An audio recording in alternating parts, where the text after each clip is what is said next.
Hello મિત્રો, કેમ છો? બધા મજામાં હશો? આજે હું બુરુડા ગામની અંદર છું, એટલે હું તમને બતાવીશ ઘોડા જીરાની ખેતી કેવી છે અને એરંડા પણ કેવા છે. એ બધું હું તમને આ વિડીયોની અંદર બતાવીશ. ચાલો તો આપણે બધું જોઈ લઈએ, ફરીને ચેક કરી લઈએ કે ઘોડા જીરું કેવું છે અને બધું ખેતીવાડીની અંદર કેવું છે. એ બધું આપણે વિડીયોની અંદર જોઈ લઈએ. જુઓ મિત્રો, આટલામાં ડુંગળી વાવેલી છે.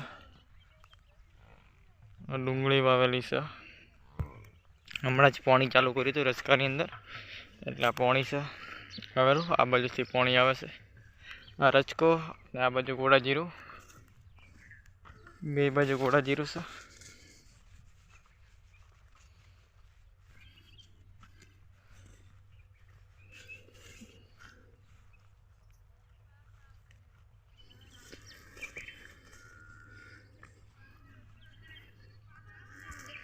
આ બાજુ રચકો છે અને આ છે ઘોડા જીરું. ઘોડા જીરું બહુ સારામાં સારું છે.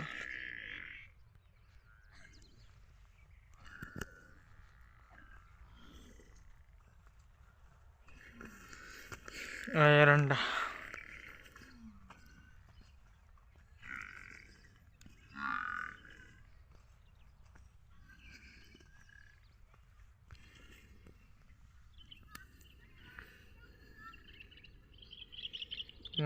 એનું ફૂલ હોય છે, જોઈ શકો છો તમે. આનું ફૂલ આવું આવે.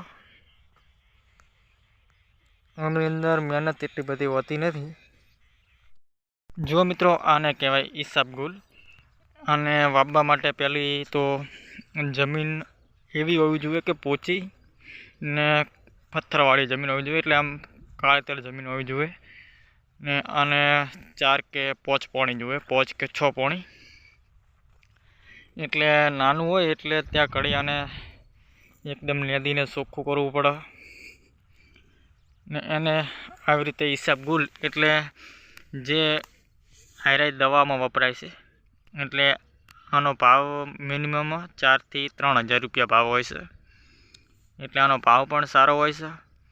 આ જીરું એક રીતે આને ગુજરાતી ભાષામાં જીરું કહેવાય, ઘોડા જીરું. ઘોડા જીરું કહેવાનો મતલબ કે આપણે જે કઢિયાની પરંપરા હેડ્યો હશે, એટલે આને બધા ઘોડા જીરા તરીકે બધા ઓળખે છે. આનું નામ તો સાચું ઈસાબગુલ છે.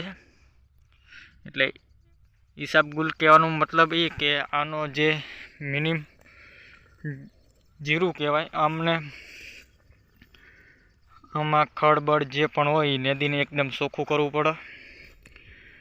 આમાં ખડ છે પણ એથી નેદવાનું ચાલુ છે. આયરું વીઘો 2 વીઘા જેવું હોય છે આયરું આખાની અંદર. અમારા બુનના ઘેર વાવેલું છે ને અમારા બુનનું ઘર છે.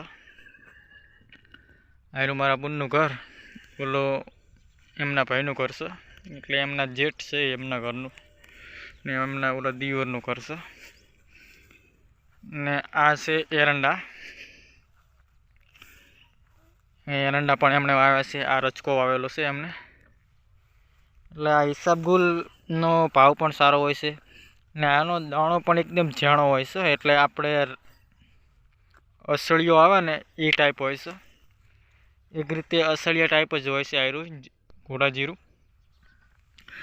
આના છોડ પણ માપનો જ હોય છે, એટલો બધો વધે નહીં, એવી રીતે હોય છે.